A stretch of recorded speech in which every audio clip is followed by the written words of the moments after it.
Neste dia 30 de novembro, o Conselho da Mulher está promovendo aqui no Tribunal do Júri do Fórum de São Gotardo uma mesa redonda intersetorial, trazendo cenários, experiências e desafios no enfrentamento da violência doméstica. É com grande satisfação que a gente participa do encerramento, que hoje é o último dia desse trabalho, muito importante. A gente fica muito satisfeito de você estar enganjado nesse trabalho, em relação à mulher, à violência. Então, o trabalho que vocês vêm fazendo em prol da sociedade é muito importante e cabe a nós dar todo o apoio necessário para isso. E parabéns a todos que têm participado desse evento. Durante essa semana foram realizadas diversas ações, desde segunda-feira, com o objetivo de trazer à sociedade e aos setores da rede de proteção essa reflexão sobre a violência contra a mulher que está acontecendo no nosso município de forma muito acentuada. A gente sabe que é uma violência bastante presente no nosso dia a dia. Inclusive tem um estudo do CNJ, Conselho Nacional de Justiça, que aponta o registro no ano de 2017, ano passado, de cerca de 400 mil casos de agressão física e psicológica contra as mulheres, o que representa um aumento de 16% em relação ao ano de 2016. Então, já em São Gotardo, segundo o diagnóstico de violência doméstica e familiar nas regiões integradas de segurança pública de Minas Gerais, o RISP 2018, a taxa estimada de violência doméstica registrada pelas agências de polícia no ano de 2015 foi de aproximadamente 10 casos a cada 1.000 habitantes. Em 2016, foi de aproximadamente 12 casos e em 2017, 14 casos. Então, a gente percebe que há uma crescente de violência doméstica, muito possivelmente porque as mulheres estão se empoderando cada vez mais sobre os seus direitos, que precisa denunciar, representar e é um dos motivos principais da ocorrência dessa campanha. É esse empoderamento e principalmente nessa mesa redonda que é a articulação, a comunicação, o alinhamento entre a rede de proteção aqui do município. Então essas estatísticas refletem o quanto essa violência ainda persiste em nossa sociedade, suscitando a necessidade de discutir o tema diretamente com os diversos atores aqui presentes, convidados aqui na mesa redonda, para que, assim, possamos chegar a uma melhor forma de enfrentar essa violência doméstica contra as mulheres. Doutor Roberto, é inegável reconhecer que a Lei Maria da Penha trouxe grandes avanços ao enfrentamento da violência doméstica contra a mulher.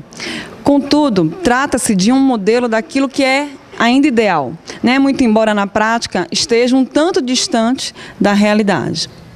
Qual o cenário, então, atual e desafios encontrados para dar maior aplicabilidade a esta Lei Maria da Penha? Bom dia, primeiramente. É um prazer recebê-los todos aqui no nosso fórum.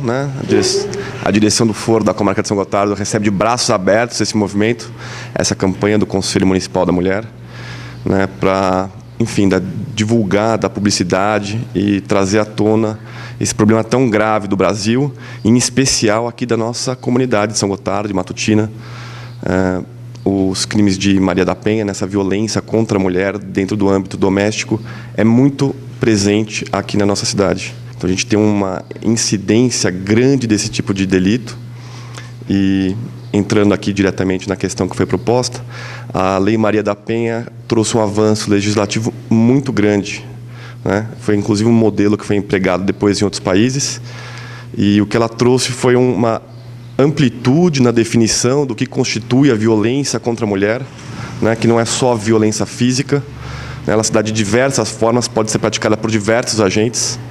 Então, o implemento dessa lei, desse movimento legislativo dentro do Brasil, foi muito importante para destacar, para reconhecer esse tipo especial e grave de violência que é praticada na nossa sociedade e dar um tratamento, reconhecendo isso primeiro, dá para ele um tratamento diferenciado, necessário, uma proteção maior, reconhecer esse núcleo, essa violação de direitos como merecedora de uma atenção especial do nosso Poder Legislativo, do Judiciário e das autoridades da Polícia Judiciária, Polícia Militar e do Ministério Público.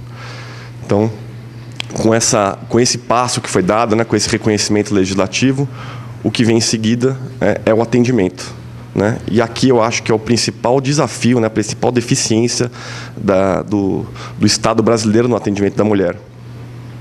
A mulher que sofre violência, ela depende, né, de um primeiro momento de abertura, né, de buscar ajuda, porque esse é um tipo de delito que é feito a portas fechadas.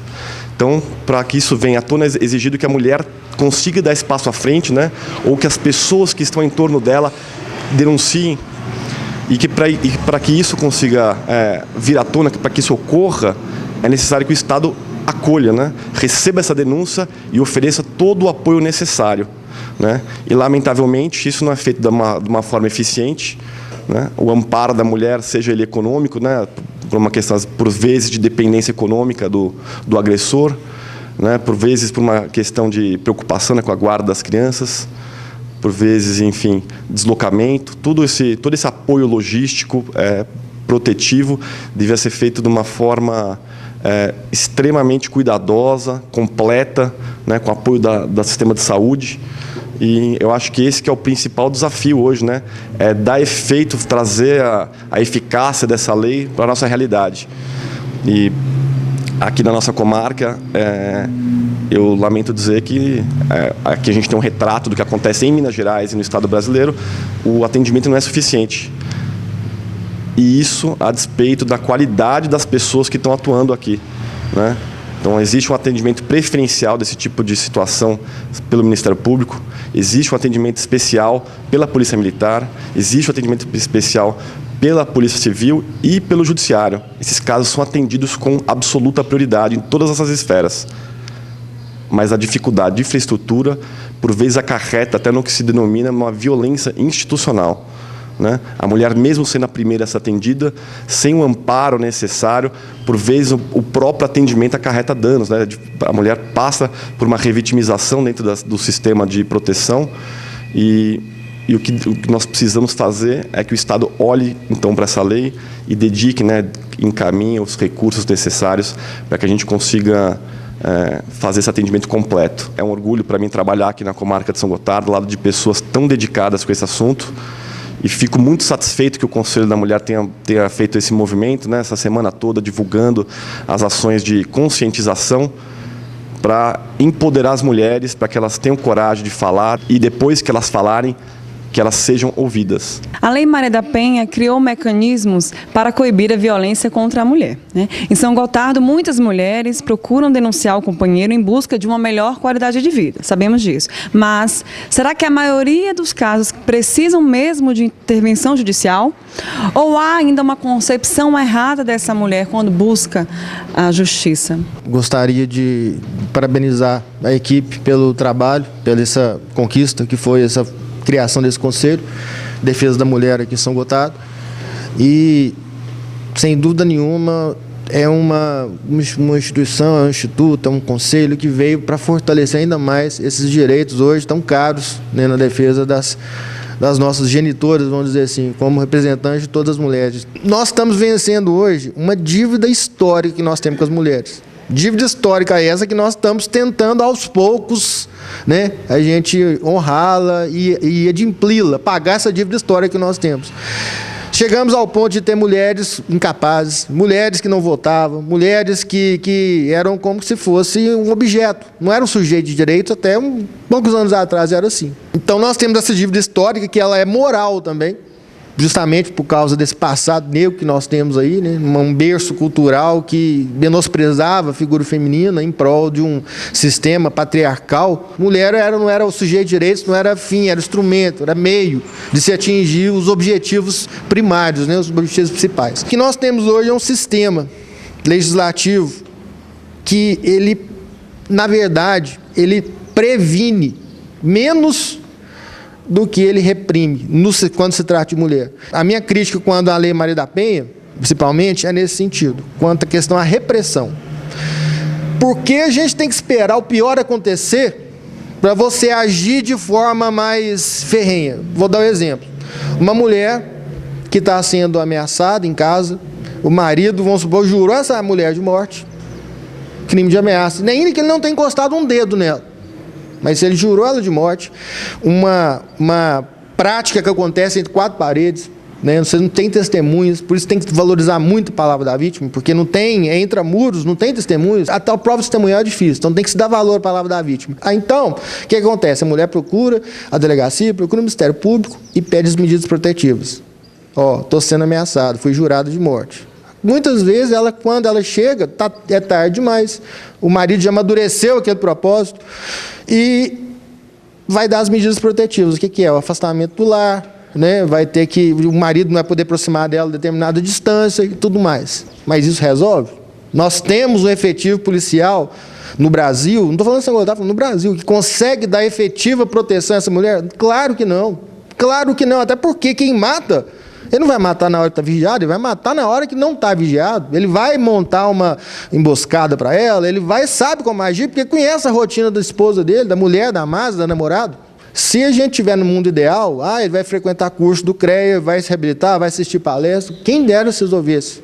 Isso dá medo de alguém? A função da pena, nesse caso, ela é o quê? Punir e servir de exemplo para os outros. O sujeito assistir palestra do CREAS de educação que ele nunca teve, né, familiar, de respeito à mulher que ele nunca teve, ele vai aprender a ter em um ano? Ele não vai reincidir? Então, tudo bem. Medidas protetivas em andamento. Mulher supostamente, de forma fictícia, protegida, que não está protegida coisa nenhuma, não está protegida. O marido vai lá e ameaça ela de novo, descumpra a medida protetiva. Como houve um descumprimento de medida protetiva, ou seja, uma segunda chance para ele, agora sim eu posso prender. Por quê? Porque descumpriu a medida protetiva. Nós estamos pagando para ver acontecer.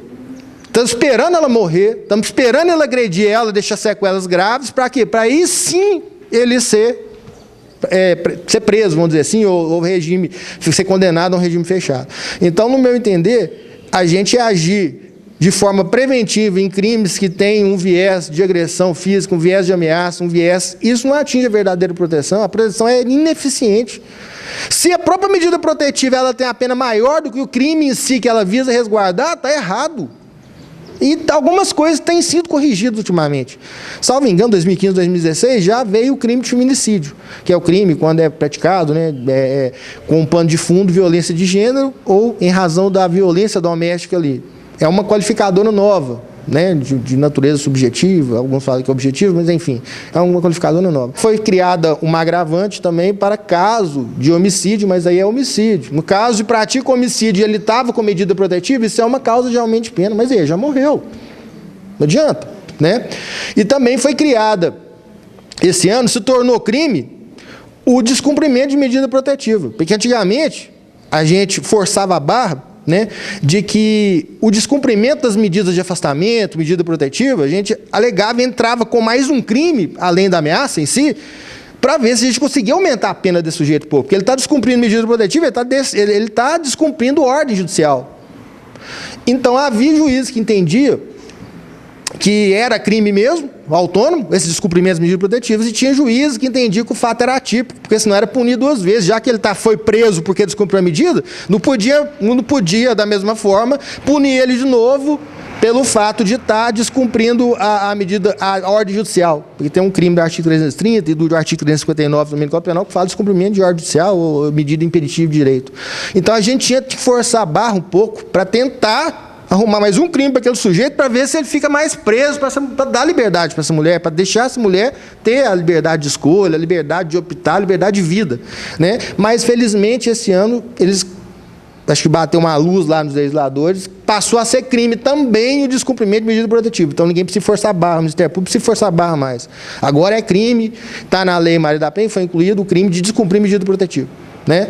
Um avanço, sem dúvida nenhuma. Então, tivemos alguns avanços, ainda ineficientes. Enquanto a medida protetiva, o descumprimento, ele gerar prisão e os crimes de ameaça não gerarem prisão ou não gerarem medidas mais sérias, nós vamos continuar vivendo num cenário de impunidade, porque isso não gera nenhum tipo de medo nos agressores. Tá? Então a minha crítica é essa, nós precisamos de medidas preventivas mais sérias, mais eficazes, para evitar o resultado final. Porque se tem uma coisa que não tem conserto, eu falo isso todo júri, é a vida. A vida é o único bem irrecuperável, isso não tem conserto.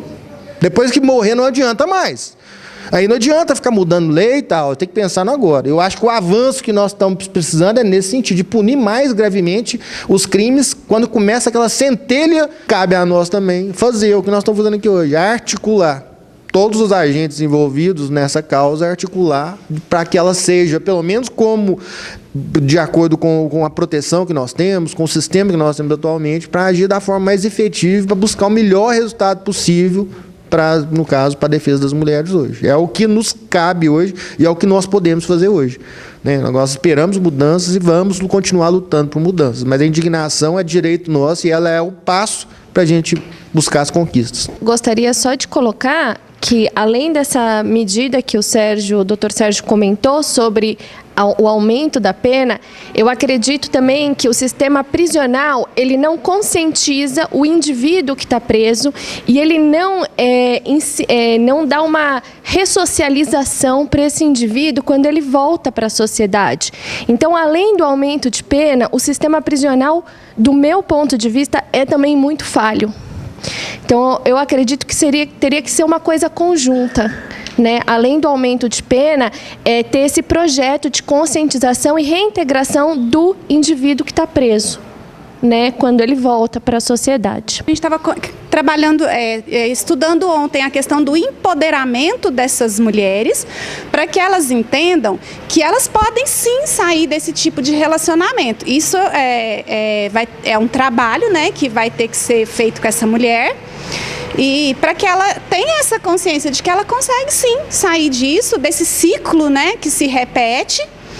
E também, gente, assim, eu sou conselheira tutelar, eu vou ter que fazer uma observação. A crítica do Dr. Sérgio também quanto à lei, achei extremamente sucinta e muito importante. Algumas pessoas podem se assustar, né? Porque a fala dele mostra que não se faz nada, na verdade. Mas, assim, a importância de se trabalhar a prevenção desde os nossos meninos, para que eles cresçam sabendo que eles têm que respeitar, que eles vão se transformar em homens que vão respeitar as mulheres, né? Eu acho que é muito importante esse trabalho da prevenção também. Inclusive, o menino que cresce nesse ambiente onde a mãe sofre essa violência doméstica, ele vai ser um futuro agressor, né? Então, aí fica a dica que a gente também tentar trabalhar nesse sentido também, tá? Parabéns, Dr. Sérgio. Os crimes mais comuns praticados no âmbito da Lei Maria da Penha, lesão corporal, injúria, ameaça, dano, são passíveis de liberdade provisória mediante fiança concedida pela autoridade policial. Desse modo, se, por exemplo, o marido muitas vezes embriagado ou drogado agride a esposa durante a madrugada, no lar, e ela não dispõe de outro lugar para ir, caso a fiança seja arbitrada e recolhida, nada impede que o agressor volte a praticar atos de violência contra a esposa. Como podemos enfrentar melhor esse cenário? Essa é uma questão realmente a se pensar. A fiança é um direito do agressor, nos casos em que ela cabe, com a pena até 4 anos, pena máxima até 4 anos, lesão corporal mediante violência doméstica, 129 nono, 6 meses a 3 anos a pena, ameaça 1 a 6 meses a pena, dano 6 meses a 3 anos. Então, assim, nós realmente estamos, por lei, obrigados a ofertar fiança ao agressor e, se ele pagar, ele vai ser liberado. O que tem sido feito na prática? Na prática, o agressor é advertido quanto à proibição de poder retornar lá, mesmo antes do deferimento das medidas protetivas pelo juízo. Porque no próprio auto de prisão em flagrante, na própria oitiva da ofendida, já é feita uma ressalva ao final do depoimento de que se a oitiva quer ou se ela não quer medidas protetivas e quais as medidas protetivas que ela quer. Ótimo, feitas as medidas protetivas, encaminhado o auto de prisão em flagrante ao juízo, o agressor solto, ele pode não retornar para casa, como muitas vezes também ocorre por raiva, por ódio e tal, ele não quer voltar. E ali, dali a 2, 3 dias, a própria vítima, como eu falei para vocês há pouco, ela torna a procurar o seu agressor e quer reinserir o seu agressor na família. Ela procura o agressor, ela precisa dele psicologicamente, economicamente, emocionalmente, e ela reintegra o seu agressor, a família, e nós temos reiteradamente essa nova prática de violência.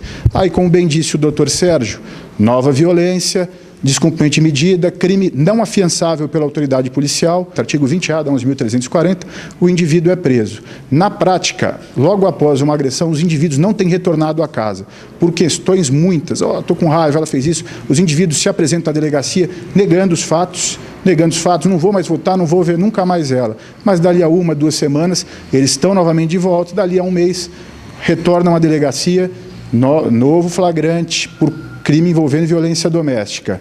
O que nós temos presenciado é isso. A fiança é um direito do agressor, está no Código de Processo Penal, e nós temos que arbitrar. Nós cumprimos a lei, pura e simplesmente. Eventualmente, se há uma reiteração de atos, seja imediata, que é o que a senhora está propondo na questão, seja imediato ou seja posterior, novas medidas são tomadas. Reiteração imediata, o indivíduo é conduzido, ainda não tem medida protetiva em vigor. Ótimo. Requisitos da preventiva, não arbítrio fiança. Da primeira agressão, não há a presença dos requisitos da preventiva. É arbitrada a fiança. O indivíduo se pagar, e nós temos visto, inclusive, vítimas da violência pagando fiança para os seus agressores. Isso é péssimo. É o que eu falei com vocês, o trabalho com as vítimas que não está sendo feito, uma por não ter previsão legal e uma também porque as pessoas não se tocaram disso ainda. Trabalhar com as vítimas.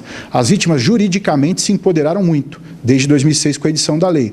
Agora, psicologicamente, elas não se empoderaram em nada. A situação continua a mesma. Precisa-se trabalhar as vítimas. O agressor, eles já estão sendo trabalhados. Agora, a questão a saber é o que fazer. Como eu falei, se a agressão é imediata, o indivíduo saiu, praticou nova violência contra a mulher, conduzido novamente à delegacia, não é arbitrada a fiança, porque aí é reconhecido que os requisitos da preventiva estão presentes, nesse caso não é cabível a fiança. Para reforçar a minha desilusão com relação à repressão, que é insuficiente, né? Fizemos um júri aqui recentemente, não tem nem um mês, a prova da própria ineficácia das medidas protetivas, a ineficácia e a ineficiência das medidas protetivas.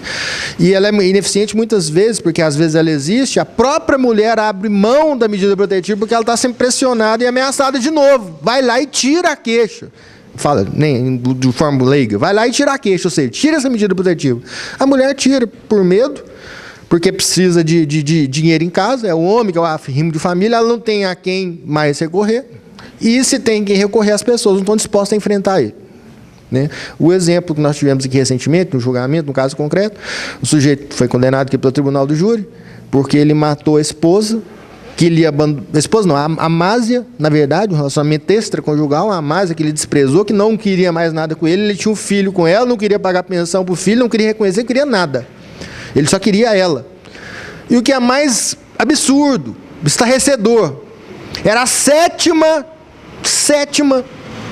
esposa, namorada, amante que ele tinha, praticou violências domésticas contra as 7 mulheres, pelo menos as 7 que a gente tinha conhecimento, a gente pode ter outros, a gente vasculhei boletim de ocorrência para todo lado, e nem assim isso impediu ele de matar a última. O último relacionamento, que ele ameaçou, tínhamos 150 páginas de mensagens de WhatsApp, com inúmeras ameaças, ele prometendo que ia matar, e de fato matou. A 7ª esposa, ele já estava com outra mulher, e ele estava preso não por causa desse processo, ele estava preso por causa do outro processo, onde agrediu a outra Másia, que ele já estava morando com ela. Isso demonstra o quê? Que a impunidade ela é gritante, quando se trata de um marido da penha. Ou seja, a lei é insatisfatória e isso é mais que comprovado. Eu tenho algumas divergências com relação à ressocialização. É o seguinte, a ressocialização é uma promessa legal, uma promessa, é uma intenção da lei de execuções penais, que fala que a pena é para ressocializar. Isso é uma intenção. Só que estudos de criminalistas, de estudo de vitimologia, de psiquiatras e psicólogos, inclusive americanos, estudos científicos que comprovam que, assim como o crime é escolha moral do sujeito, o crime é escolha moral, a regeneração também é escolha moral. Eu não tenho como impor a pessoa se regenerar se ela não quiser. A pessoa sai do crime e reincide. Nós temos uma taxa mundial de reincidência acima de 50%, isso inclusive nos países do primeiro mundo que reincide também, não só no Brasil. O Brasil é altíssima, né? E com uma taxa de superlotação nos países do terceiro mundo de 160%, ou seja, 1,6 vaga 1,6 preso para cada vaga nos países do terceiro mundo. Então, é impossível cumprir uma promessa de ressocialização que não depende só do Estado, mas que ele também não dá condição, porque não tem vaga suficiente, sendo que é uma escolha moral, assim como a prática do crime a ressocialização também é uma escolha moral do agente. E, aliado a isso tudo, a sensação de impunidade pela legislação insuficiente gera o cenário estarrecedor que nós temos aí. Mas há uma esperança de que nós estamos construindo uma mudança, né, como já tem mostrado as reformas legislativas, de mudar esse cenário. E é o que a gente espera, né, que a impunidade, o sujeito só pratica o crime, o maior combustível do crime que existe é a sensação de impunidade. E quando tiver a sensação de impunidade, ou seja, não vai acontecer nada comigo, o máximo que vai acontecer comigo vai ser o quê? Eu pegar uma pena aí meio aberto e ter que assistir palestra. Por mais melhores sejam as intenções de quem ministra as palestras, e por mais capacitado que estejam, isso não dá medo para ninguém evitar de praticar novos crimes. O que dá medo é privação de liberdade, isso qualquer pessoa, porque a sensação de liberdade ambulatorial, o seu poder de ir e vir, é isso que te gera receio de praticar as coisas. E quando a gente fala cadeia com certo, né, porque a função da pena é duas: punir, né, castigar, retribuição pelo mal feito, e prevenção, servir de exemplo. A partir do momento que você implica uma pena mais severa, você gera dissuasão, você intimida os predispostos a replicar aquelas condutas desviantes. Então, é dessa forma que eu entendo a forma mais efetiva de ser tratado o tema. Geralmente, o primeiro atendimento àquela vítima ali, aquela mulher que solicitou ali, é a Polícia Militar que vai no local. Eu posso, assim, falar que inúmeras ocorrências que eu já atendi, como a Angélica também, nossos companheiros aqui, e antigamente a Polícia Militar, referente à mudança, teve uma mudança até na forma de tratamento da mentalidade de alguns policiais, que a própria polícia passou a ministrar cursos, treinamentos para atendimento específico a esse tipo de ocorrência. Que antigamente você chegava numa ocorrência lá, a mulher foi agredida, está lá nervosa, totalmente abalada emocionalmente, aí a policial atendia, ela chegava, não, por que você não larga ele?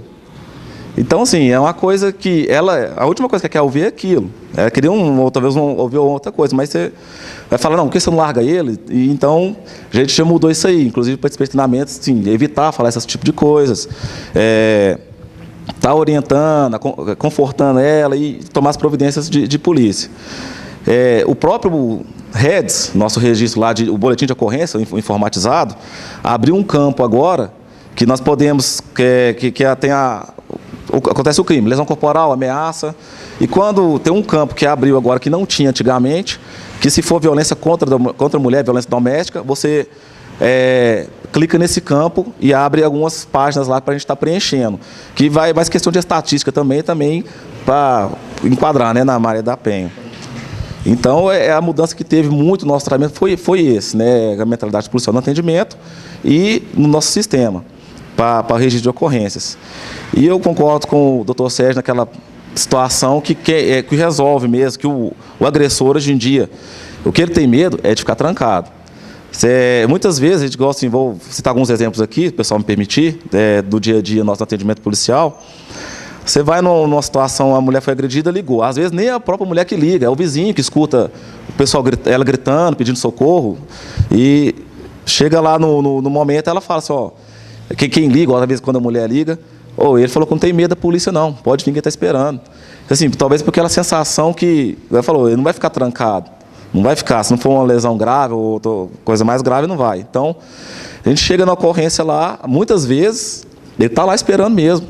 E muitas vezes ele enfrenta, reage com a gente, então é difícil. E muitas vezes, infelizmente, igual falou, falta tratar psicologicamente algumas mulheres nesse sentido de preparar elas para estar tendo força de estar largando esse agressor, esse marido, esse companheiro dela. Que eu falo para muitas que eu atendo a ocorrência, eu falo para essa, o homem não deve levantar um dedo para a mulher. Se ele está te agredindo, então você não merece o seu amor, não merece ter a sua companhia. Então, a gente tenta encorajar ela até tomar providências também. No caso de ameaça, ela está representando, está indo atrás. Mas, muitas vezes, o que a gente escuta, até que você falar, você chega na ocorrência, não, eu não quero que você prende ele, não. Eu quero que você só dá um aperto nele, fala alguma coisa para ele. Então, essa é muitas vezes a dificuldade, tem que estar mudando isso aí mesmo. Eu concordo com os nossos companheiros aqui, é nisso aí. Tem que estar às vezes uma ajuda trabalhando psicologicamente ela, para ela ter essa força de estar seguindo em frente e procurar novos caminhos, né? Antigamente também a gente não fazia a fiscalização do cumprimento da medida protetiva, agora está vindo para nós fazer isso aí. Chega lá, vem do fórum para nós, a delegacia também, e lá, quando a viatura tem está em patrulhamento, não atendimento de ocorrência, que é uma das dificuldades nossas, justamente o efetivo, como foi dito anteriormente, hoje em São Gotardo, tá? Eu estou de serviço agora, está a minha equipe, ela atende o atendimento de ocorrências, no horário de patrulhamento, pegam a medida protetiva e vai até a casa da vítima, perguntar se o seu agressor voltou a frequentar a casa, se está cumprindo a medida, e a gente registra tudo em boletim nosso interno, em ocorrência, se caso tiver descumprido, e está repassando novamente para o fórum. Qual que é a ação que a Polícia Militar tem quando você chega nessa casa e você vê que a medida protetiva foi descumprida? Que ou o agressor está na casa, ou que os vizinhos comentam que ele tem ido até a casa. Qual que é a ação da Polícia Militar nesse caso? Chegando no local, se o autor estiver lá, em flagrante descumprindo a medida protetiva, efetuamos a prisão dele e apresentamos à autoridade policial. Se for o caso dele não estar lá mais, ou ela se relatar que ele descumpriu anteriormente, não estando em flagrante lá, nós fazemos o registro e repassamos para o Ministério Público, o delegado também. O Igor não respondeu a questão de vocês quanto ao exame de lesão corporal, até porque isso não é competência da Polícia Militar, isso é competência da Polícia Civil. Então vamos lá. O primeiro atendimento que a Polícia Militar dá, se a vítima foi vítima de violência real, lesão corporal ou injúria, a própria Polícia Militar encaminha a ofendida ao hospital local, no caso a Santa Casa, onde a vítima é atendida pelo médico que está de plantão, seja ele homem ou mulher. Eu sei que o interesse do Conselho é que a vítima de violência seja atendida por mulher, por médica, por enfermeira mulher, mas no caso o município não tem como adivinhar em quais dias essas vítimas de violência vão cair. Então, o primeiro atendimento médico que é feito pelo médico que está de plantão na Santa Casa aqui. Esse prontuário é colhido, nós requisitamos ele da delegacia e encaminhamos o prontuário médico ao IML, onde é feito o exame indireto. Exame indireto é sem o corpo da vítima, sem a pessoa presente, com base no prontuário. Ela vai ser encaminhada para o IML em Patos de Minas e vai passar para o exame direto. Hoje, em Patos de Minas, nós não contamos com médica legista mulher, nós temos 3 médicos legistas homens. Isso não é ruim para o exame de lesão corporal. Para o exame de lesão corporal, óbvio que pode ser feito normalmente. Isso só nos complica, nos deixa um pouco preocupados para o exame de violência sexual, que também é muito comum, como eu já reportei a esse conselho no passado. Não que o médico homem não possa fazer o exame, ele pode, mas o ideal seria que a mulher que já foi vítima de violência sexual fosse submetida a exame por outra mulher. É menos invasivo e menos constrangedor. Mulheres em situação de violência são usuárias assíduas do serviço de saúde, em geral são tidas como poliqueixosas por suas queixas vagas e crônicas, com resultados normais em investigações e exames realizados. Qual o cenário e dificuldade que a rede de saúde enfrenta nos casos de violência doméstica? A gente percebe hoje uma fragilidade do Estado enquanto política pública, tanto da questão da União e do governo estadual, em implantar uma política pública voltada especificamente para a saúde, né? A saúde reprodutiva, sexual até tem, mas voltada especificamente para a violência contra a mulher, hoje é muito escasso, né? Poucos centros que têm algum atendimento específico, e aí a gente fica meio assim perdida em algumas situações. Então, assim, nesse último ano a gente teve mais de 70 casos que passou no nosso pronto atendimento, dos casos subnotificados, que também, pela questão até, às vezes, cultural, do estigma do próprio assunto, né? Traz para a mulher, muitos casos não são notificados também.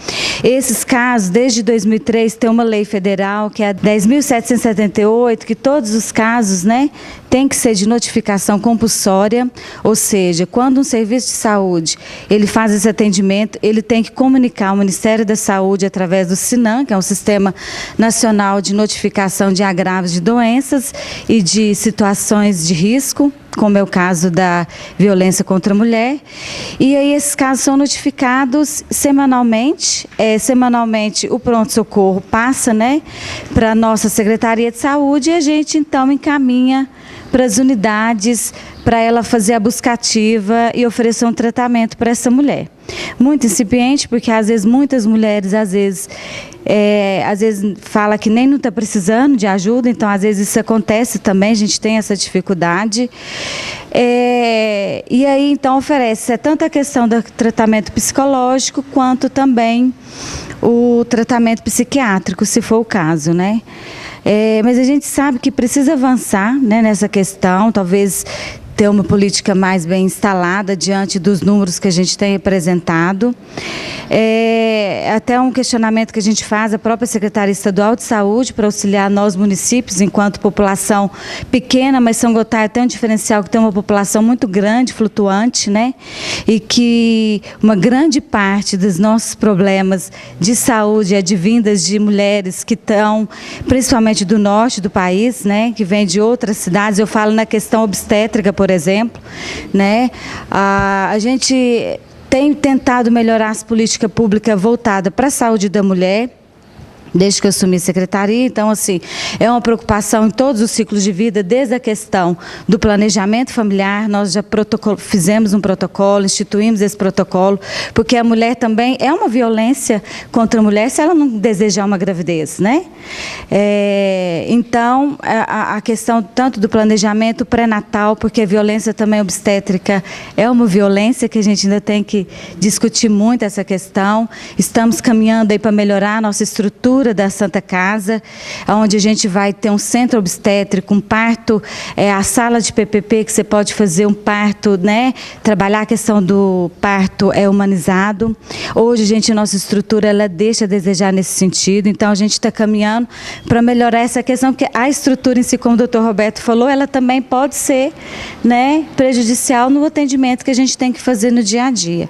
Então, o nosso desafio está aí, estamos dispostos para o que, né, for proposto. A gente já tem umas ideias do que pode ser esse trabalho, esse fluxo ser mais bem desenhado, né, para que a gente faça o nosso papel enquanto município. Todas as ocorrências, o autor ele deve ser encaminhado para Patos de Minas. E quando se trata de violência doméstica, o delegado ele pede que a gente encaminhe a vítima para ser ouvida. A vítima muitas vezes se recusa a ir porque ela não tem formas de retornar. Ela prefere não dar andamento, não dar providência, e dessa forma o delegado ele não ratifica. Essa dificuldade de transporte, de logística, vocês têm e nós temos também. Ontem eu estava fazendo flagrantes em Rio Paranaíba e no Carmo do Paranaíba. Nós temos um delegado para 6 cidades. São Gotardo tem um volume de crimes envolvendo violência doméstica e violência sexual que já demandaria uma delegacia de mulheres. Nós temos uma dificuldade maior que a Polícia Militar quanto ao efetivo. O nosso efetivo acho que é 8 vezes menor que o de vocês. E nós temos que atender toda a demanda que é apresentada por vocês e algumas também gerada pelo Judiciário e pelo Ministério Público. A nossa dificuldade não é menor que a de vocês, é maior. O plantão regionalizado foi criado na intenção de que o Estado fizesse novos concursos e contratasse novos servidores para as unidades do interior, sobretudo para que elas pudessem ser autônomas, para que não houvesse necessidade disso. Parece que o Estado fez o contrário. Ele não abriu mais concursos, reduziu o número de servidores. Eu não sei qual a mentalidade do governador atual, que já está nos deixando, mas ele reduziu o quadro da Polícia Civil em muitos servidores. Nos casos de violência doméstica, bem identificados no registro de ocorrência, onde constam as lesões, onde constam que a Polícia Militar levou a ofendida ao hospital e tem um prontuário médico, independentemente da condução da ofendida, eu tenho feito flagrante. Eu não posso falar por todos os meus colegas, eu falo por mim. Eu tenho feito nos casos bem identificados. Nos casos que a identificação do crime realmente está precária, nós optamos por não fazer. Como eu disse, é indispensável que a ofendida compareça e que relate os fatos. Como eu disse, o 181 está aí, é para ser usado. Vocês podem usar o 181 e reportar a situação de violência doméstica. Não é tão simples romper esse ciclo vicioso de violência. Precisamos oferecer às mulheres oportunidade e condições para uma vida digna. Pensando nisso, o que a assistência social oferta a essas vítimas e seus filhos para que esse ciclo de violências seja cessado? O que nós temos ofertado na assistência social tanto os 2 equipamentos que executam as políticas públicas, o CRAS e o CREAS, quando esse fato é consumado, ele é acompanhado pelo CREAS, e está sempre interligado com o Poder Judiciário e o Ministério Público, né? O CRAS trabalha a família e o CREAS trabalha essa vítima que já está consumado a violência. Nós hoje temos uma população em torno de 40 mil habitantes, né? 35 mil o dado do IBGE, mas nós temos aí uns 10 mil habitantes de população flutuante. Para nós atender a nossa população, para desenvolver um trabalho eficaz, deveríamos ter hoje 3 equipes de CRAS. Nós hoje temos uma, e a gente tem corrido atrás, através dos órgãos competentes, através do CEDESE, do governo federal, mas, infelizmente, não há vontade política dessa área. Nós vem achatando o orçamento para assistência social a cada ano.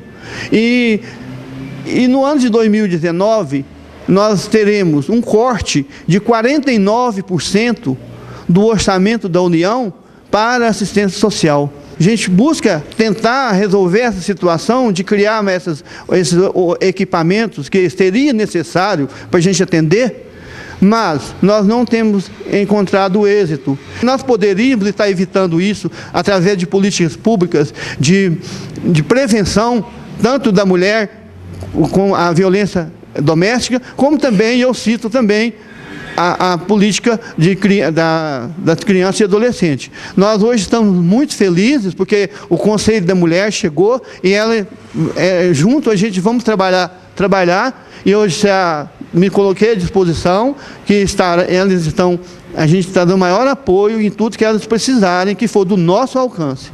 Motivo que leva a mulher a permanecer nesse ciclo de violência. Dentre eles, a dependência financeira.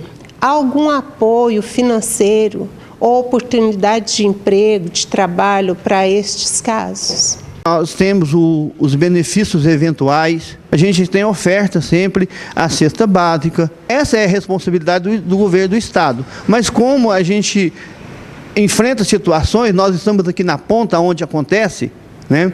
E o município tem ofertado aquilo que realmente o Estado não está cumprindo com o seu papel. Você diz emprego, nós já tentamos também trazer o Cine para São Gotardo. Já tem 5 anos que a gente trabalha essa questão de trazer o Cine para São Gotardo, mas também nós não estamos tendo êxito. Há falta de prioridade pelos nossos políticos. Mas nós temos sempre a gente dá aquele jeitinho, né? Quando você não consegue de uma forma, você vai de outra. E a gente sempre tem na secretaria, quando o pessoal chega procurando, né? E as listas das empresas que ofertam o serviço, né? Os que chamam de turmeiro, sempre tem. Então a gente não deixa a pessoa sair da secretaria ou dos nossos equipamentos sem uma informação.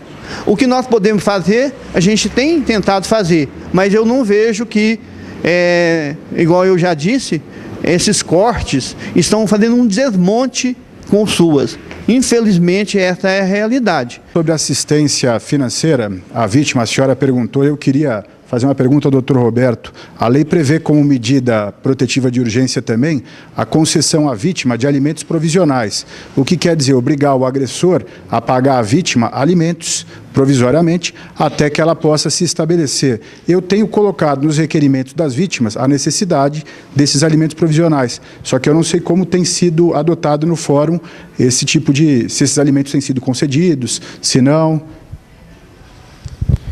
Realmente a lei prevê essa disposição, né, como mais uma medida de proteção, né, da mulher que está passando por uma situação de violência, a fixação já dentro dessa prisão em flagrante da pensão alimentícia. Né?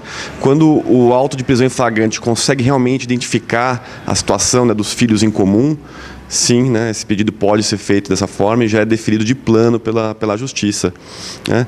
Quero aqui já escapar um pouco dessa pergunta e fazer uma observação também com relação à fixação de fiança. É um questionamento que é muito feito pela população. Né? O sujeito é pego numa situação de flagrância, né, num crime grave, assim, agrediu fisicamente a mulher. Às vezes a lesão realmente é grave, né, entra um pouco no que o doutor Sérgio falou, né, do que a lei prevê como penalidade para esse caso, e dos limites legais que são impostos para a atuação, seja da autoridade policial, seja do Ministério Público, né, eventual requerimento nessa fase da investigação, e do Poder Judiciário, né. O que não se pode admitir, né, seja da delegacia de polícia, seja do judiciário, é uma decisão arbitrária, fora dos parâmetros legais, né. Disso não se cogita. Então, portanto, o que tem que ser feito é o cumprimento estrito do que está previsto na legislação, e essa fiança vai ser fixada, se for o caso, né, se houver a previsão legal, como ocorre nesse caso em que o crime não prevê uma pena elevada, né, a medida vai ser fixada com uma garantia do preso. E, enfim, a gente recebe muitas vezes o questionamento da sociedade nesses casos, mas a resposta é essa, né, o que nos cabe é a aplicação rigorosa da lei. Dentro da lei, nada fora da lei, né? E vou fazer também uma observação com relação ao requerimento da saúde, um questionamento da saúde, no caso em que uma vítima de violência, né, violência física, é recebida para atendimento da saúde. Além dessa comunicação imediata, nesses casos específicos em que a mulher recebeu violência física, foi vítima de violência física, a movimentação da ação policial, do Ministério Público e do Judiciário independe da manifestação de vontade da vítima, né? É o que se denomina como uma ação pública incondicionada, né? A despeito da vontade da vítima de, por vezes, perdoar o agressor, né? Isso não é relevante para a persecução criminal. Então, isso vai ser apurado pela Justiça, e por isso que essa comunicação tem que ser feita, né? Ainda que ela admita que ele retorne para o lar, né? Essa é uma decisão que vai caber à mulher, né? Mas, independente dessa questão pessoal dela, para os olhos da justiça criminal, o agressor vai responder. Então, por isso que a gente tem que ter essa atuação conjunta dos órgãos de saúde, né, com a Polícia Civil, enfim, com todos os nossos agentes, né? E foi questionado aqui também um pouco antes sobre a relevância desse termo de protocolo, né, do que foi estabelecido entre as autoridades, né, inclusive todas aqui presentes, representadas. E eu acho que o principal ganho desse termo foi um reconhecimento de uma necessidade de comunicação entre essas diversas esferas de atendimento, né, da saúde, da assistência social, né, e eu acho da polícia, né, do Ministério Público, todas essas instituições que atuam têm que atuar de forma colaborativa, conjunta e aberta, né? E acho que aqui em São Gotardo a gente conseguiu essa comunicação. Hoje a gente tem um exemplo disso, da abertura de todas as autoridades, de todas as instituições para fazer esse atendimento conjunto, né? Então acho que esse já foi um ganho importante do Conselho Municipal da Mulher daqui de São Gotardo, e com esse debate, com a conversa, né, com a troca da experiência dessas diversas atuações, a gente vai andar junto num caminho para atender de uma forma assim satisfatória essa grande demanda da violência contra a mulher. Então, a violência obstétrica a gente sabe que é uma questão nova, acredito, né, para o Judiciário. A Agência Nacional de Saúde, ela tem uma resolução que nos permite solicitar as taxas de cesariana dos médicos, e a gente sabe que hoje quase 100% dos médicos da rede privada tem quase 100% de cesárea, de taxa de cesárea, que é uma taxa de cesárea altíssima, né? E a gente sabe que a maior parte dessas cesáreas são desnecessárias, e muitas vezes as mulheres vão para uma cesariana através de falsas indicações de cesárea, elas vão enganadas. A minha preocupação da capacitação do Judiciário é porque a maior parte dos casos de violência obstétrica, elas são confundidas com procedimentos médicos. Então, se você manda para a avaliação do CRM, como é que eles vão fazer? Porque existe um corporativismo dentro do CRM. Até então eu ignorava o tema também. É coisa nova, eu imagino que seja, né? E ela flerta um pouco com a questão ética também, né? Então, talvez a gente tenha que fazer uma divisão aí, até que ponto seria uma infração ética, administrativa, profissional, de um médico sugerir ou forçar, exigir que seja feito dessa forma, que nesse caso pode caracterizar um constrangimento ilegal, eu imagino. Isso. Então, assim, por isso que não chegou essa... Eu nunca tive uma demanda nesse sentido, mas se chegar essa demanda, talvez o meu desconhecimento seja por isso, né? Eu não recebi orientação também dos órgãos de orientação do Ministério Público, nem nenhuma recomendação nesse sentido. Se chegar uma demanda, nós vamos apurar e ver se ela é uma demanda isolada, individual da pessoa, para saber se ela foi constrangida a ser obrigada a ser dessa forma, se parto, se essa cesárea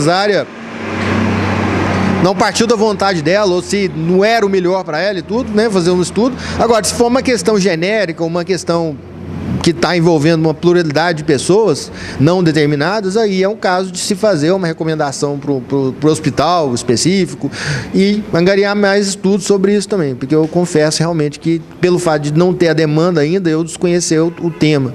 Mas foi bom você ter falado, que eu vou me inteirar. Tá? E se qualquer novidade, eu vou passar para o pessoal de como poder agir nesse sentido.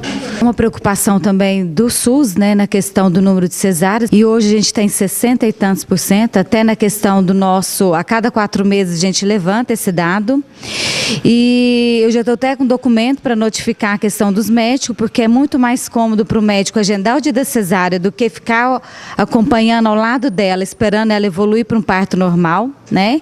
Então isso é um trabalho que a gente vai fazer, o nosso pré-natal, né, Michele? Todo o protocolo foi revisto, já baseado na rede cegonha, que você já vai trabalhar com essa gestante desde o primeiro trimestre de gestação, para que ela entenda os benefícios do parto normal, da amamentação, do puerpério, todos os cuidados pós. Inclusive, essa gestante que cumprir todos esses itens, ela vai ser até premiada. Né? Esse projeto já vai ser desenvolvido a partir de janeiro. É claro que a equipe já está sendo capacitada para fazer todo esse processo aí de segmento desse protocolo, porque o ideal é o parto natural, né? Então, a gente vai fazer esse trabalho, só que hoje a nossa estrutura da Santa Casa, aquilo que eu falei, ela não dá muito suporte para fazer todo aquele pré-parto humanizado como deveria, como prevê até a rede cegonha. Então, a gente está em fase de construção, já previsto todas essas salas de preparo.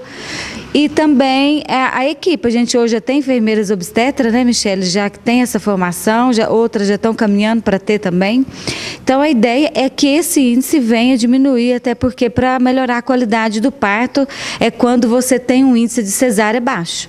E hoje assim, a gente está também acima, né? Quanto menor o nível cultural, mais elas chegam preparadas querendo a cesárea. É incrível, né? Ao invés dela preferir a questão do parto normal, as pessoas que talvez com nível cultural maior até opta mais pela questão do parto natural, né? Então é um trabalho que a gente vai ter que fazer de educação mesmo para preparar essa gestante, ela conhecer a maternidade durante o pré-natal, onde ela vai passar para o trabalho de parto, né, Michele? Mostrar toda essa fase para que ela também amadureça. E a gente vai fazer esse trabalho em conjunto com o hospital. Nessa campanha a gente pôde fazer essa reflexão, trabalhar com a rede de apoio dos municípios e passar maiores informações para a sociedade em relação ao enfrentamento da violência contra a mulher, não só a violência doméstica, mas como outros tipos de violências também que foram abordados, né, como a violência obstétrica, ligada à área de saúde, a violência dentro do ambiente de trabalho, né, o assédio moral também. Fizemos também um momento de roda de conversa entre as psicólogas da rede de proteção para estar melhor articulando esse acompanhamento que deve ser melhor feito à vítima, né, para conseguirmos quebrar esse ciclo de violência. Então, uma das propostas do Conselho de Direitos da Mulher é justamente essa, estar realizando essas campanhas, né, com o apoio da Secretaria de Assistência Social, que a gente agradece, né, imensamente aqui. Além de estar fazendo essas campanhas de reflexão, de articulação com todos os atores, né, fazer também, trazer a delegacia de atendimento à mulher, né? Eu gostaria até de contar com o apoio de todos, para a gente estar podendo, estar requerendo junto, unirmos forças para conseguir essa delegacia aqui, assim como também uma casa de acolhimento a essas mulheres vítimas de violência. A gente já tem feito pesquisa, já estamos, né, lidando com essa dificuldade e vamos levar até outras propostas, se não puder ser realizado aqui em São Gotardo, que seja realizado um convênio em outro município próprio. Então, essa é uma das pautas do Conselho, trazer essa casa de abrigo, essa delegacia da mulher. E hoje eu termino termino aqui essa mesa redonda colocando para vocês uma proposta de projeto, né, de ressocialização e reeducação desses homens agressores.